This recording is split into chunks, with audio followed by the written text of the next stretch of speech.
Alléluia. Gloire à Dieu. Amen. Que le nom du Seigneur soit béni. Et ce matin, donc, nous allons passer à la prédication de la parole de Dieu.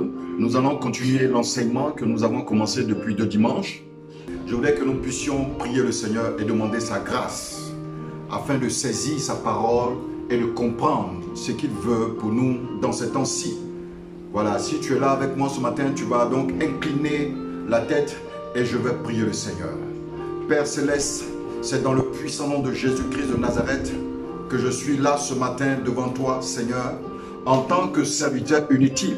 Seigneur, je ne veux pas que ce soit la chair qui parle, je ne veux pas que ce soit l'intelligence humaine qui s'exprime, mais je veux que ce soit ton esprit, que le Saint-Esprit vienne ce matin et prenne le contrôle de ce temps-ci, Seigneur.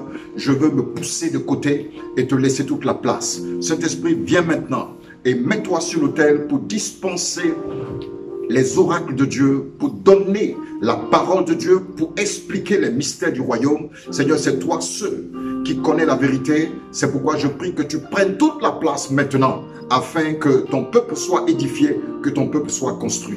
Fais du bien ce matin, fais-nous du bien ce matin, fais du bien à ton peuple, fais-nous du bien dans le puissant nom de Jésus-Christ de Nazareth.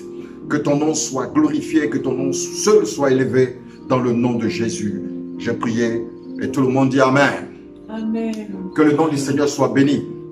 Alléluia. Amen. Voilà, dimanche passé, il y a donc 2 dimanches, nous avons commencé à expliquer les temps dans lesquels nous sommes. Et je vous ai dit qu'il était important de comprendre les temps dans lesquels nous sommes. La raison est toute simple, c'est que lorsque des événements se déroulent, il y a des intentions de Dieu derrière. Dieu a des intentions sur chaque événement qui se déroule. Et pour nous qui sommes les fils de Dieu, nous devons regarder au-delà des choses physiques, regarder au-delà des choses qui se déroulent devant nos yeux et comprendre les intentions de Dieu et la pensée de notre Père pour ce temps-ci et pour nous-mêmes. Alléluia. Et je vous ai expliqué donc que lorsque le gouvernement donne des instructions, les autorités du monde donnent des instructions, en réalité, Dieu derrière cela était en train de donner des instructions à son peuple. Alléluia. Lorsque les enfants d'Israël étaient en Égypte et que Moïse leur a demandé d'entrer dans leur maison et de manger l'agneau, je suis certain que les enfants d'Israël eux-mêmes ne savaient pas qu'ils étaient de manière spirituelle, étaient en train de se comporter, d'avoir une attitude qui préfigurait l'image du sacrifice de Jésus. 4000 ans plus tard, 2000 ans, 3000 ans plus tard, alléluia. Les enfants d'Israël ne savaient pas. Dans leur attitude, ils ont fait ce qu'on leur demandait de faire. Mais ce qu'ils étaient en train de faire était une image allégorique qui était en train de préfigurer le sacrifice de l'agneau. Alléluia. Donc Dieu, par l'attitude des enfants d'Israël à l'époque, était en train de nous enseigner quelque chose. Amen. Et lorsque le Seigneur était en train de parler à Noé aussi, pour que Noé puisse entrer dans l'arche, Noé ne savait peut-être pas, il savait pour lui, c'était qu'il devait être sauvé du déluge. Mais Noé était en train, dans son attitude aussi, de nous présenter une image allégorique sur l'enlèvement du monde. Alléluia. Sur l'enlèvement de l'église. Donc, lorsque les enfants d'Israël étaient en train d'avoir une certaine attitude, cela avait une portée spirituelle. Lorsque Noé était en train de rentrer dans l'arche, cela aussi avait une portée spirituelle. Alléluia. Je t'explique ces choses pour que tu comprennes que ce que nous sommes en train de dire ici en ce moment, ces choses-là ont aussi une portée spirituelle. Alléluia. Et je vous ai expliqué donc que le premier geste que les autorités du monde ont demandé de faire, c'est-à-dire le lavage des mains, correspondait, avait une influence spirituelle, une portée spirituelle qui signifiait la repentance. Alléluia. Alors pour ceux qui n'ont pas suivi le premier enseignement, vous pouvez aller sur notre page YouTube, le Tabernacle des Adorateurs, et vous pourrez regarder le premier enseignement de cette série-là. Ensuite, j'ai expliqué que le confinement avait aussi un impact spirituel, une signification spirituelle, une portée spirituelle qui était la consécration à la prière. Dieu demandait à ce moment-ci à ses enfants d'entrer dans leur chambre et de se consacrer à la prière, de prier leur Père qui est là dans le lieu secret. Alléluia. Et j'ai expliqué les raisons pour lesquelles nous devons être des hommes et des femmes de prière. Dimanche dernier, je vous ai expliqué en long et en large. Les points que j'ai abordés ne sont pas les points exhaustifs. Tu peux ajouter plusieurs points, plusieurs autres points à cela, mais j'ai voulu te faire comprendre que la plateforme de la prière n'était pas seulement une plateforme de requête, mais aussi une plateforme de développement spirituel. Alléluia. Et j'espère que tu as compris. Pour ceux qui n'ont pas pu suivre cet enseignement, vous pouvez aussi aller sur notre page, le Tabernacle des Adorateurs, pour pouvoir écouter cette deuxième partie de l'enseignement sur comprendre les événements de ce temps-ci. Alléluia. Et la troisième chose que nous allons voir ce matin, j'espère pouvoir terminer, c'est un enseignement qui est tellement crucial, qui est tellement important, que si nous n'avons pas fini, nous allons continuer dimanche prochain. Alléluia. Amen. Amen. Donc il est important que ce que je vais t'expliquer aujourd'hui, tu le comprennes bien. Est-ce que quelqu'un est avec moi? Alors, aujourd'hui nous allons voir la troisième partie qui concerne le port du masque. Le port du masque. Que signifie le port du masque? Quelle est la portée spirituelle du port du masque? Alléluia. Je vais t'expliquer ici ce matin ce que signifie le port du masque. Amen. Lorsque nous portons le masque pour sortir, remarquez bien que les parties qui sont fermées, ce sont la bouche et le nez. Mais les yeux et les oreilles sont libres. Qu'est-ce que Dieu est en train de nous dire par ces choses? Amen. Qu'est-ce que Dieu est en train de nous dire par ces choses? Pourquoi nos yeux sont libres et pourquoi nos oreilles sont libres et notre bouche et notre nez est fermé? Quelle est la portée spirituelle de ce geste? Amen. Je veux t'expliquer aujourd'hui et je voudrais que nous puissions lire ensemble Romains chapitre 1, verset 19 à 20. Car ce qu'on peut connaître de Dieu est manifeste pour eux, Dieu le ayant fait connaître. En effet, les perfections invisibles de Dieu, sa pensée éternelle et sa divinité se voient comme à l'œil nu depuis la création du monde quand on les considère dans ses ouvrages. Amen. C'est-à-dire que la manifestation de Dieu, pour ceux qui ne le connaissent pas ou pour ceux qui le connaissent, lorsqu'on regarde les ouvrages de Dieu, lorsqu'on considère les choses que Dieu, les choses qui se déroulent autour de nous, nous devons comprendre la pensée de Dieu. Amen. Nous devons comprendre la pensée de Dieu. Et ce matin, je vais t'expliquer que ce que tu vois faire, ce que tu es en train de faire, et ce que les hommes sont en train de faire, c'est une manière de Dieu d'exprimer sa pensée. Alléluia. Est-ce que tu me suis? Alors, je t'expliquais donc que l'œil est libre, l'ouïe est libre. Or, la Bible dit que la foi vient de ce qu'on entend. Et que nous ne marchons pas par la vue, mais nous marchons par la foi. Alléluia. Donc, c'est ainsi ce que Dieu est en train de demander à son peuple de faire. C'est que son peuple doit se consacrer à la méditation de sa parole pour bâtir sa foi. Est-ce que quelqu'un me suit? Parce que les yeux et les oreilles sont libres. Parce que Dieu veut que tu entendes sa parole et que tu médites sa parole pour bâtir ta foi. Ta foi doit être bâtie. Parce que les événements dans lesquels nous sommes entrés, les malheurs qui arrivent après ces choses, la Bible dit le premier malheur est passé. Quand vous lisez Apocalypse chapitre 9, on dit le premier malheur est passé. Voici deux autres malheurs arrivent. Les temps dans lesquels nous sommes, malheureusement, et Paul, en parlant à Timothée, a dit, nous sommes dans les temps difficiles. Et les temps vont devenir de plus en plus difficiles. Et ceux qui n'auront pas une foi solide ne vont pas résister à ces temps-ci. Alléluia. Et Dieu permet que ces temps-ci arrivent afin que nous puissions bâtir notre foi par la méditation de sa parole. Est-ce que quelqu'un me suit? La Bible dit ceci, Romains chapitre 10, verset 17. Ainsi, la foi vient de ce qu'on entend. Et ce qu'on entend vient de la parole de Christ. Alléluia. Est-ce que quelqu'un me suit? Ainsi, la foi vient de ce qu'on entend. Et ce qu'on entend vient de la parole de Christ. L'un des canaux favoris de la foi, c'est l'ouïe. La foi vient de ce qu'on entend. Amen. Et le canal favori pour bâtir sa foi, c'est l'ouïe. Ensuite, La Bible dit que notre vision aussi contribue à bâtir notre foi. Regardons ce que Jésus dit dans Matthieu chapitre 13, verset 16.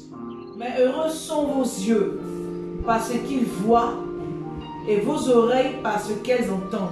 Alléluia.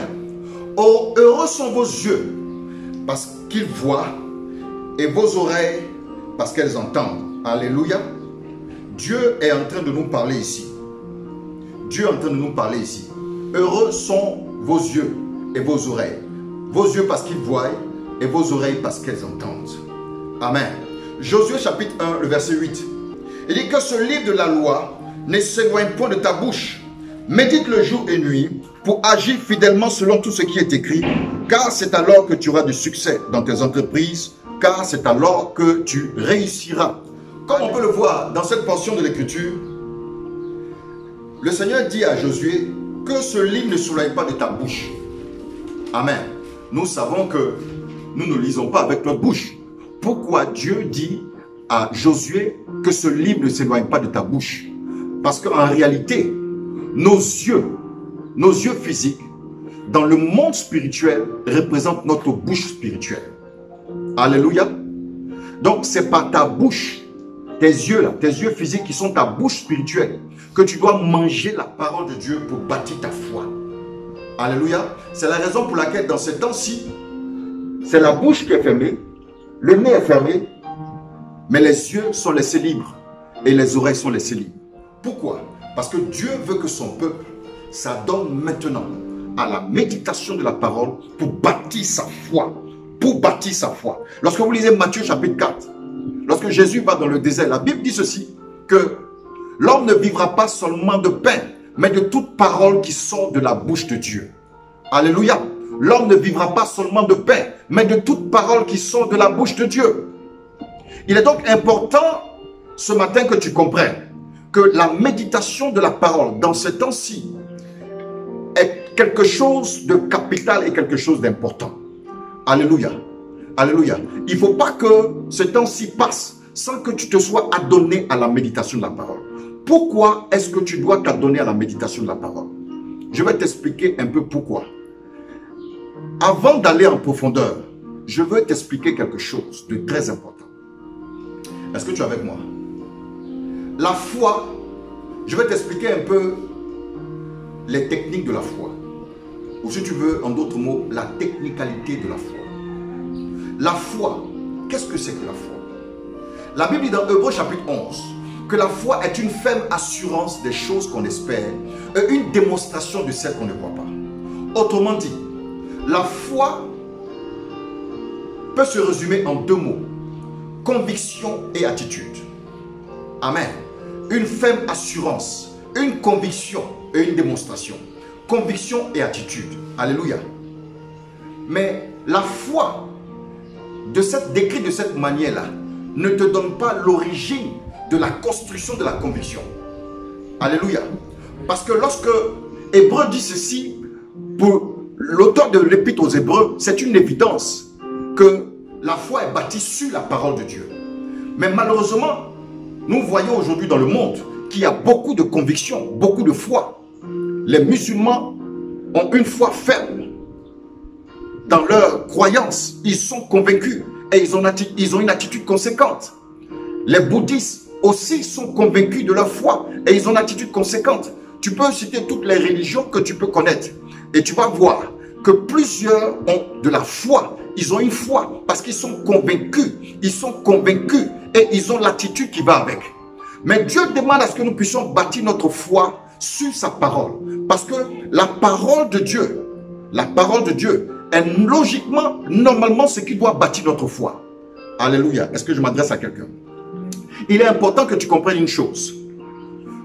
Les autres religions ont aussi de la foi. Mais leur foi est bâtie à partir d'une information qu'ils ont prise d'un livre. Le musulman bâtit sa foi à partir des informations qu'il prennent du Coran. Le bouddhiste bâtit sa foi à partir des informations qu'il prend du livre de Bouddha. Alléluia. Donc, ils ont leur foi, ils sont convaincus et ils ont l'attitude qui va avec. Mais pour nous, le peuple de Dieu, nous aussi, nous devons être convaincus et nous devons avoir l'attitude qui va avec. en fonction de ce que nous plongeons dans notre source d'information principale qui est la parole de Dieu. Alléluia. Lorsque tu ne bâtis pas ta conviction sur les informations qui sont vraies, sur les informations de la parole de Dieu, tu auras d'autres convictions et tu vas avoir d'autres attitudes. Est-ce que je m'adresse à quelqu'un?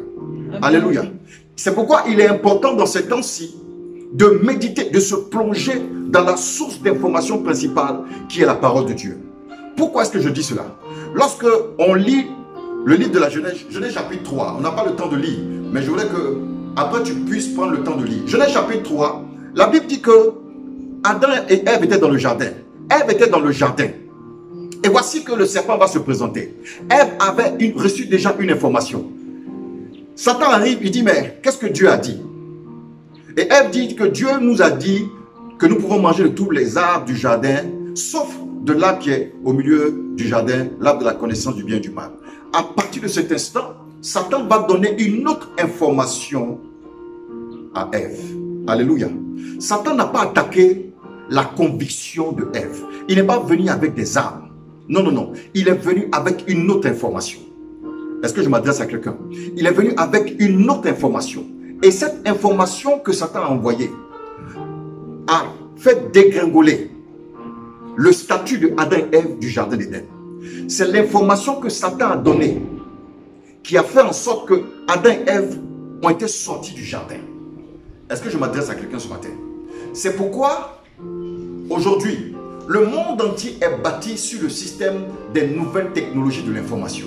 Ce qui se passe, c'est que beaucoup de chrétiens ne comprennent pas. C'est que Satan est en train de tout faire pour que nous puissions être convaincus d'autre chose que de la parole de Dieu. Alléluia. C'est la raison pour laquelle beaucoup de doctrines et beaucoup d'idéologies sont formées pour détourner la pensée, pour détourner le cœur des enfants de Dieu, de sa parole. Alléluia. Lorsque vous regardez la Chine communiste, elle a été bâtie sur le livre de Karl Marx. Karl Marx a écrit le communisme et la Chine. 1,3 milliard de personnes sont conduites par les écrits de Karl Marx. Ils sont convaincus par ces écrits parce que les informations qui étaient dans ce livre ont formé la mentalité de tout un peuple. Alléluia. Est-ce que je m'adresse à quelqu'un? C'est pourquoi je veux que tu comprennes bien que l'information vient du mot latin qui veut dire informare. Informare signifie former l'esprit de quelqu'un. Ça veut dire donner forme à l'esprit de quelqu'un. Alléluia. L'information, ne crois pas que l'information soit bénie. L'information, voilà ce que ça veut dire. Donner forme à quelqu'un, donner forme à l'esprit de quelqu'un. C'est pourquoi il est important que tu aies la bonne source d'information et que tu aies la bonne information. Alléluia. Et la bonne information, pour nous les enfants de Dieu, c'est la parole de Dieu. C'est pourquoi Dieu dans ces temps-ci veut que nous puissions plonger nos regards dans sa parole. Dieu dans ces temps-ci veut que nous puissions prêter l'oreille à sa parole pour bâtir nos convictions, pour bâtir notre foi afin que nous ayons les bonnes attitudes. Est-ce que je m'adresse à quelqu'un ce matin? Amen. Alléluia. Alléluia. L'information est capitale. L'information est capitale. Je vais te donner la pensée d'un général américain. Et regardez ce qu'il dit. Un général américain. Un général 4 étoiles, il s'appelle Glenn Otis. Glenn Otis dit ceci. Il dit, le combattant qui l'emporte est celui qui gagne la campagne de l'information. Il dit ceci. Le combattant qui l'emporte est celui qui gagne la campagne de l'information. Nous en avons fait la démonstration au monde. L'information est la clé de la guerre. Stratégiquement, opérationnellement, tactiquement et techniquement. Alléluia. Voici la déclaration d'un général 4 étoiles, un général de guerre américain.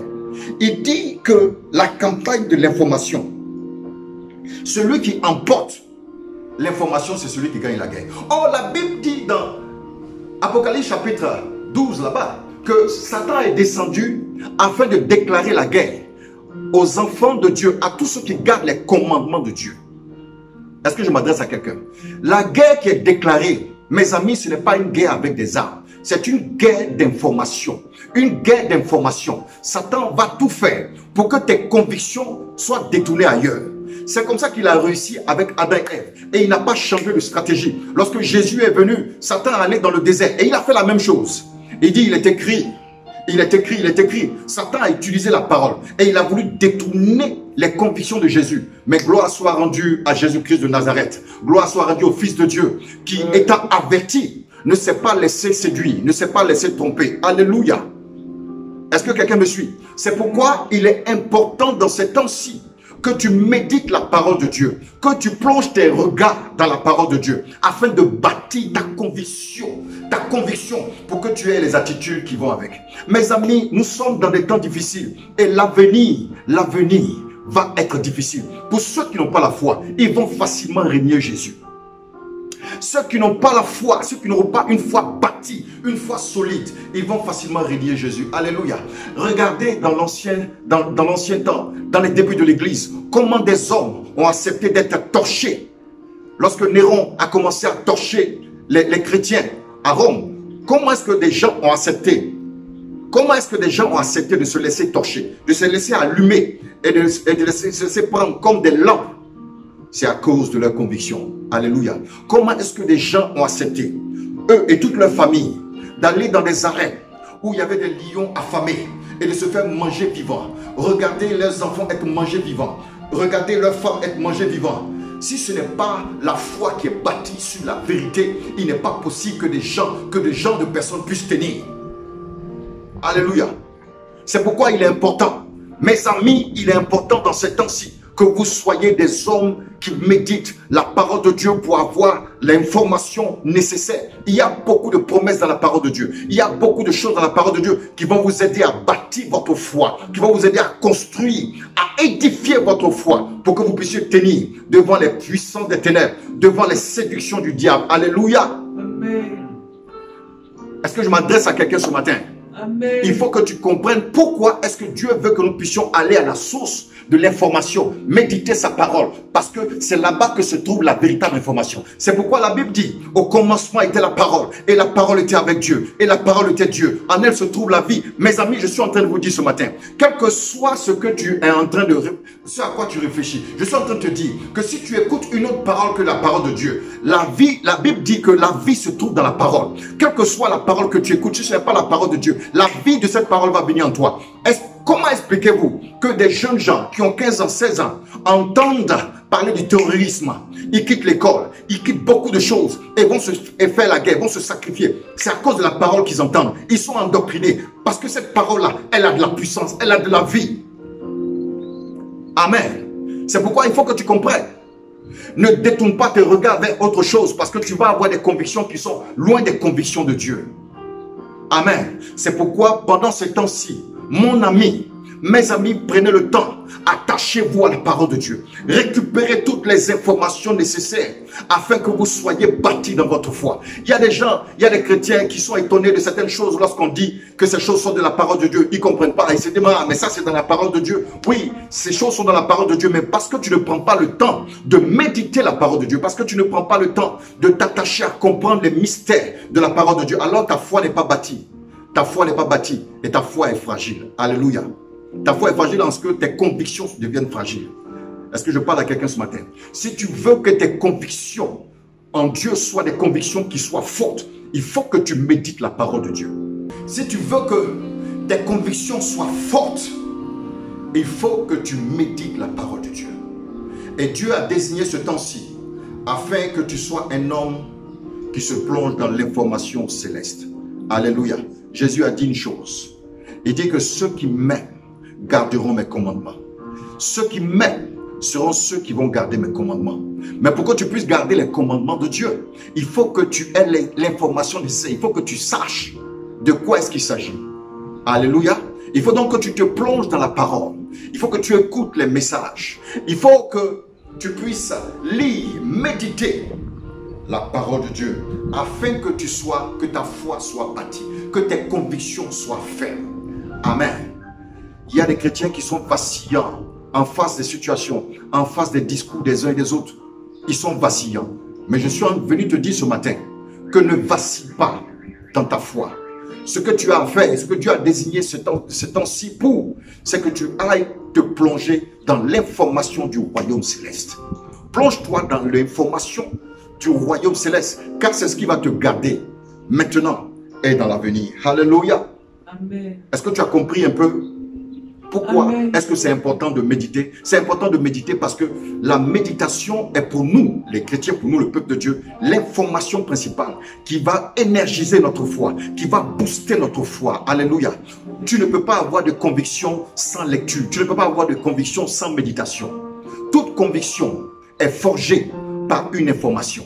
C'est pourquoi informare, comme je l'ai dit tout à l'heure, veut dire former un esprit, donner forme à un esprit. Alléluia. Et Satan, par toute forme d'information qu'il a construit, qu'il a fabriqué, veut donner forme à un autre esprit que l'esprit de Dieu. Mais que la gloire soit rendue au Seigneur, parce que Dieu avertit son peuple, Dieu informe son peuple, afin que son peuple ne puisse pas se détourner de sa parole. Alléluia. Amen. Que le nom du Seigneur soit béni. Amen. Et je veux t'expliquer, après t'avoir expliqué un peu la technicalité de la foi, je vais t'expliquer maintenant quelles sont les raisons pour lesquelles tu dois avoir la foi. Est-ce que tu es avec moi? Quelles sont les raisons pour lesquelles tu dois avoir la foi? Alléluia. La première raison, et nous allons voir ça, la première raison pour laquelle tu dois avoir la foi, Luc chapitre 18, à partir du verset 8. C'est Jésus qui pose la question. Il dit, mais quand le Fils de l'homme viendra, trouvera-t-il la foi sur terre? Et quand le Fils de l'homme viendra, trouvera-t-il la foi sur terre? Question importante. Quand le Fils de l'homme va venir, est-ce qu'il va trouver la foi sur la terre? Jésus, poussé par l'Esprit, Jésus qui était un prophète par excellence, poussé par l'Esprit, va ressentir quelque chose dans son cœur et dans son esprit. Et il va voir que dans les derniers temps, la problématique de la foi sera une question importante. Et Jésus, poussé par l'Esprit, donc pose cette question. Il dit, est-ce que quand le Fils de l'homme va venir, il va trouver la foi?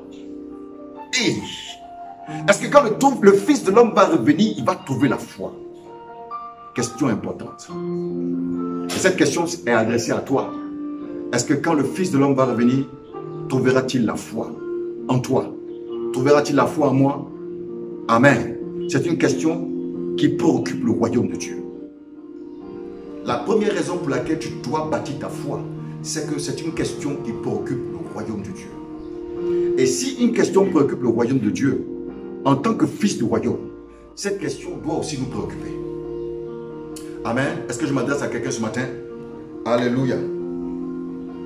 La deuxième raison que je veux te donner ce matin, c'est que on ne peut pas plaire à Dieu sans la foi.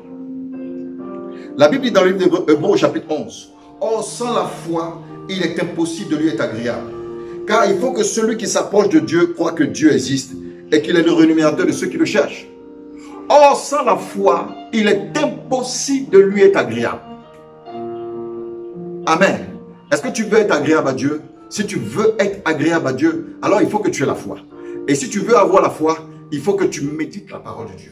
Il faut que tu bâtisses ton système d'information afin que tes convictions et ton attitude aillent avec pour que tu sois agréable à Dieu. Alléluia. C'est la deuxième raison pour laquelle tu dois bâtir ta foi. Car sans la foi, nul ne peut être agréable à Dieu. Sans la foi, nul ne peut être agréable à Dieu, dit la parole de Dieu. Alléluia. C'est la raison pour laquelle lorsque vous lisez les évangiles, Jésus, à chaque fois qu'il finissait de guérir quelqu'un, une femme, un homme, il disait, ta foi t'a sauvé, ta foi t'a guéri, ta foi t'a sauvé, ta foi t'a guéri. Parce que celui qui a la foi est agréable à Dieu et reçoit la guérison, reçoit le ministère des anges, reçoit aussi le ministère de l'Esprit. Alléluia. Est-ce que quelqu'un est avec moi? La troisième raison pour laquelle tu dois bâtir ta foi, c'est que la foi, c'est pas la foi que nous obtenons le salut. Amen. La troisième raison pour laquelle tu dois bâtir ta foi, c'est que c'est par la foi que nous obtenons le salut. 1 Pierre chapitre 1, le verset 9 dit ceci. Parce que vous obtiendrez le salut de vos âmes pour prix de votre foi. Vous obtiendrez le salut de vos âmes pour prix de votre foi.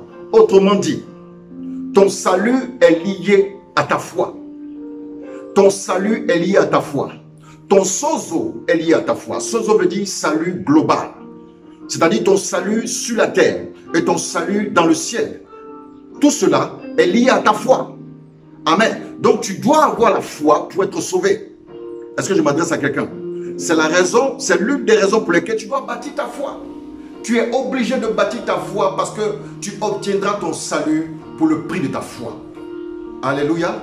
Donc je veux dire à quelqu'un ce matin que ton salut présent et ton salut éternel est lié à ta foi. Et parce que ton salut présent et éternel est lié à ta foi, il faut que tu bâtisses ta foi.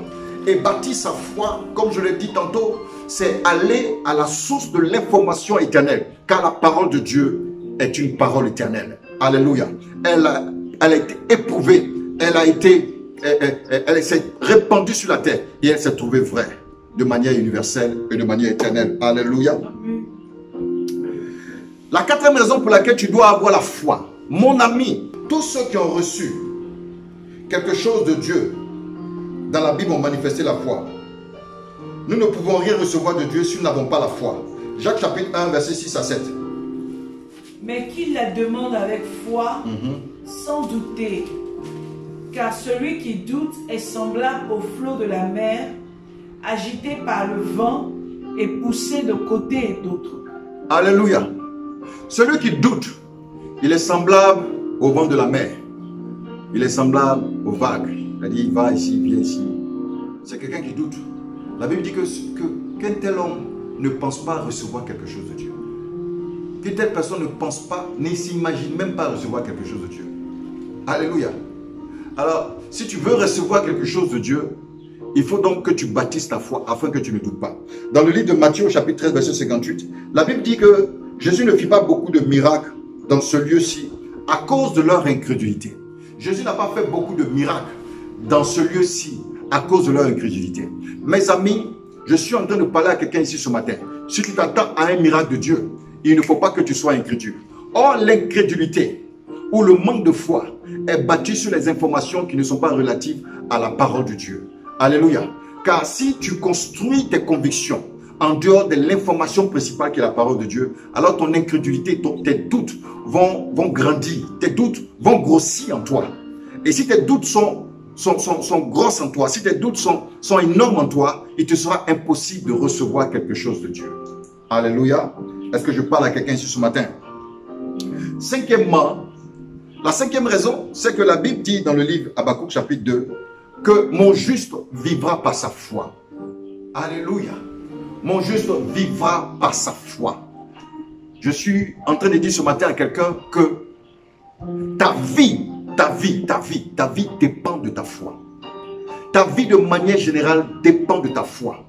Tes ambitions dépendent de ta foi. Est-ce que je m'adresse à quelqu'un ici ce matin? Tes rêves dépendent de ta foi. Tes ambitions dépendent de ta foi. C'est pourquoi la Bible dit que le juste vivra par sa foi. C'est-à-dire que sa vie dépend de sa foi. Alléluia. Ses ambitions dépendent de sa foi. Ses rêves dépendent de sa foi. Ses projets dépendent de sa foi. C'est pourquoi il est important que tu bâtisses ta foi. Alléluia. Il est capital que tu bâtisses ta foi. Et Dieu a désigné ce temps-ci pour que tes yeux restent ouverts, que tes oreilles restent ouvertes, afin que tu te plonges dans la méditation de sa parole pour construire, pour bâtir ta foi de manière extraordinaire. Alléluia. La sixième raison, c'est que la foi vous permet de continuer à espérer. Vous savez, la vie sans espérance est une vie qui est morte. Et la foi, c'est la foi qui te permet de continuer à espérer. La Bible dit qu'Abraham a espéré contre toute espérance. Dieu avait promis un enfant à Abraham. Abraham a attendu 25 années avant que la promesse de Dieu s'accomplisse à son égard. Mais c'est parce qu'Abraham a continué à espérer. C'est parce qu'Abraham a continué à espérer. C'est pourquoi il a dit que Abraham espéra contre toute espérance. C'est la foi, c'est ta foi qui va te donner d'espérer. C'est la foi des disciples qui leur a permis d'espérer, de sorte à ce qu'ils se sont laissés sacrifier. C'est leur foi qui leur a permis de croire que même s'ils meurent, ils allaient rejoindre Jésus dans le ciel. Ils avaient cette espérance en eux. Ils avaient cette espérance en eux. Mais cette espérance était bâtie à partir de leur foi. Alléluia. Je suis venu dire à quelqu'un ici ce matin que ton espérance est liée à ta foi. Et si tu n'as pas la foi, tu n'auras pas d'espérance. Tu n'auras pas d'espoir Or, il faut que tu aies de l'espoir. Il faut que tu aies de l'espérance. Car c'est l'espérance qui permet de vivre. C'est l'espérance qui te donnera de l'énergie pour te lever le matin, pour continuer à faire des choses, pour continuer à croire. C'est l'espérance qui te permettra de faire ces choses. Mais tu dois espérer. Et cette espérance-là ne va jaillir qu'à partir de ta foi. Alléluia. C'est la raison pour laquelle tu dois bâtir ta foi. Tu dois bâtir ta foi. C'est la raison pour laquelle tu dois construire ta foi. Est-ce que je m'adresse à quelqu'un ici ce matin? Amen. Alléluia. La septième raison, c'est que la foi vous permet d'affronter les géants. La foi va te permettre d'affronter les géants. Regardez quelque chose. Lorsque tous les enfants d'Israël sont sortis de l'Égypte et qu'ils devaient entrer à Canaan, seulement Josué et Caleb avaient la foi que Dieu allait leur donner la victoire sur les géants. Mais parmi les 12 qui avaient été envoyés, seulement 2, Josué et Caleb, ont cru à la parole de Dieu. Alors, je me suis posé la question de savoir pourquoi les autres n'ont pas cru. Pourquoi les autres n'ont pas cru? Alors, Josué était proche de Moïse. Josué connaissait la parole de Dieu. Et Josué avait donc bâti sa foi sur les prescriptions de Moïse. Josué était habitué à fréquenter Moïse. Donc il connaissait la parole. C'est la raison pour laquelle lorsque les géants se sont présentés devant eux à Canaan, Josué a dit allons-y car nous allons réussir. Mais les 10 autres, qui étaient les chefs de famille, c'est vrai, mais qui n'étaient pas proches de Moïse, qui n'étaient pas proches de la parole, ceux-là n'étaient pas convaincus que Dieu était capable de les aider, que Dieu était capable de leur donner la victoire sur les géants qui se trouvaient à Canaan. Alléluia. Est-ce que je parle à quelqu'un ce matin? Pourquoi est-ce que Josué et Caleb ont été les 2 à avoir la foi? Parce que Josué et Caleb étaient ceux qui étaient proches. De Moïse. Ils étaient proches de Moïse. C'est-à-dire qu'ils étaient proches de la parole de Dieu. Ils étaient proches du tabernacle. Ils étaient proches des pierres où étaient écrits les 10 commandements. C'est la raison pour laquelle ces 2-là ont eu la foi pour affronter les géants sur Canaan. Alléluia. Et c'est aussi la raison pour laquelle ils sont entrés à Canaan. Tous les autres sont restés morts dans le désert. C'est à cause de la foi de David que David a pu affronter Goliath. Alléluia. David a affronté Goliath parce que David aimait l'Éternel. David aimait l'Éternel. David a écrit les psaumes.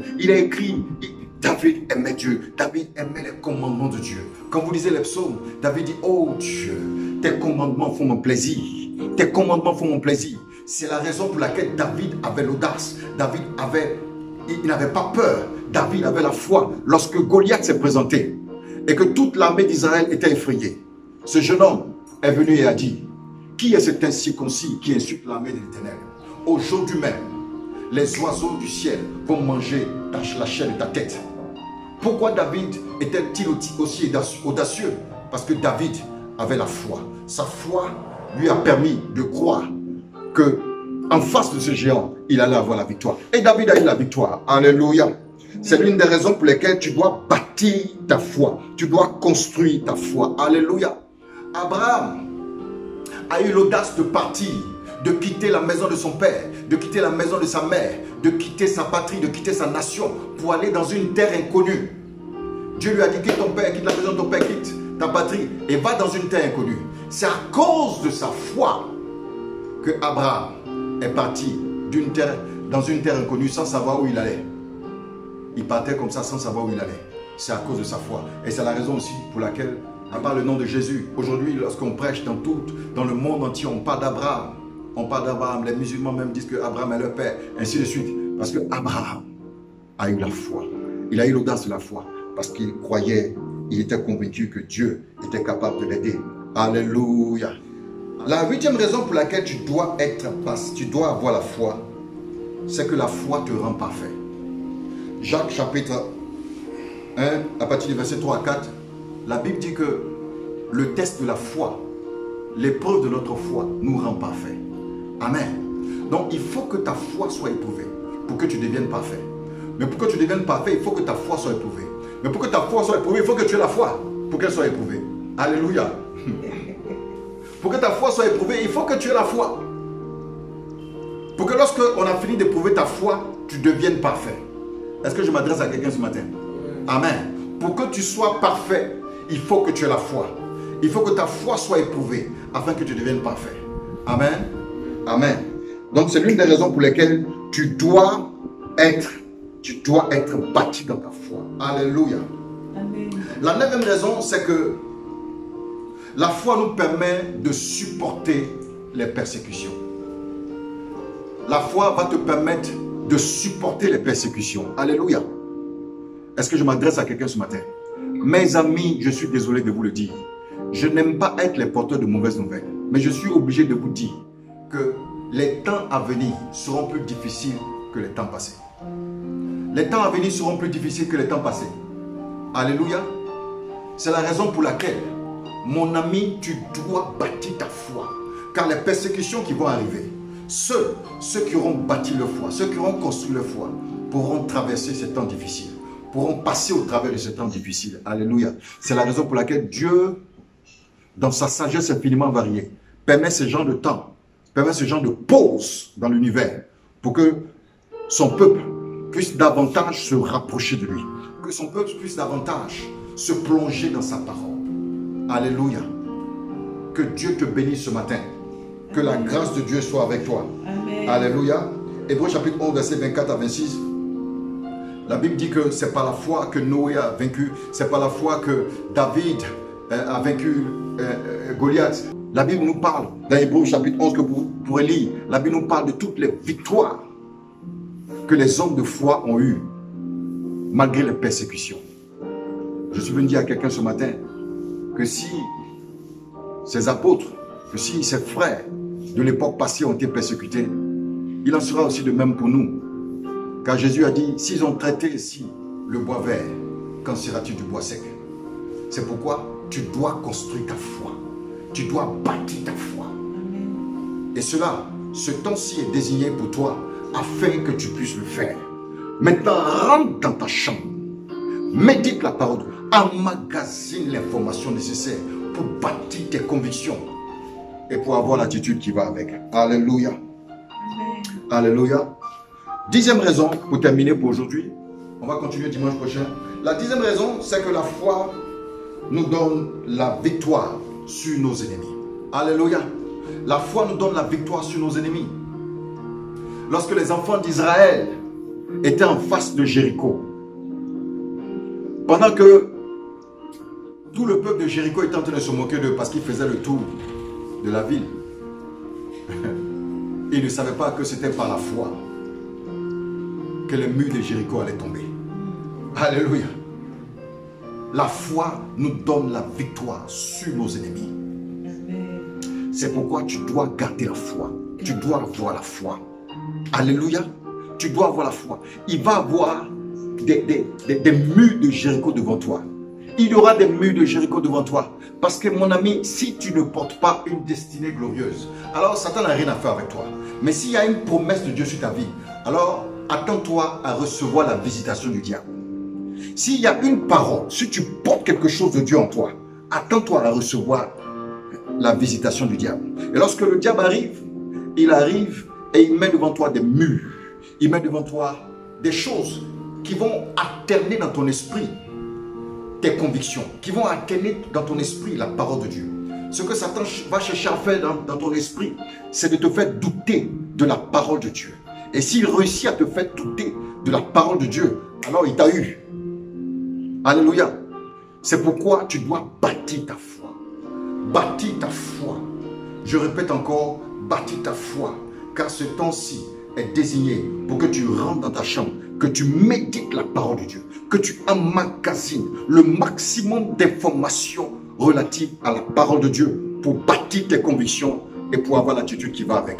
Que Dieu te bénisse ce matin, que la gloire de Dieu se manifeste dans ta vie, que la puissance du Saint-Esprit te fasse du bien à travers cette parole, dans le puissant nom de Jésus-Christ de Nazareth. Dimanche prochain, nous allons terminer pour ce qui concerne bâtir sa foi. Alléluia. Que Dieu te bénisse au nom de Jésus. Amen. Père Céleste, je te rends grâce et je bénis ton nom.